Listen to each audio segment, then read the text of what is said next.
Mainit at marinsang panahon ulit ang aasahan sa halos buong bansa ngayong Miyerkules.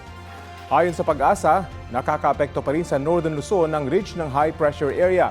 Gayunman, posible pa rin ang local thunderstorms sa ilang lugar. Base po sa rainfall forecast ng Metro Weather, may tsansa ng light to moderate rain sa mga susunod na oras ang ilang bahagi ng Ilocos Region, Cordillera, Zambales, Southern Luzon at Mindanao.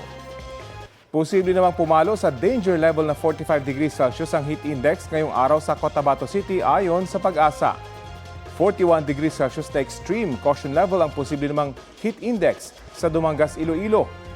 40 degrees Celsius naman sa Dagupan, Pangasinan, Bacnotan, La Union, Cavite City, Coron, Palawan, San Jose Occidental, Mindoro, Giwan, Eastern Samar at sa Butuan, Agusan del Norte. Dito po sa Metro Manila, posibleng umabot sa 38 degrees Celsius ang heat index, partikular sa Pasay City. Humina na bilang typhoon ang dating super typhoon na nasa Pacific Ocean. Namata niyan 2,535 kilometers silangan ng Central Luzon. Taglay nito ang lakas ng hangin na aabot sa 175 kilometers per hour. Sabi po ng Pag-asa, mababa pa rin ang tsansa nitong pumasok sa Philippine Area of Responsibility at wala ring epekto sa lagay ng panahon sa bansa.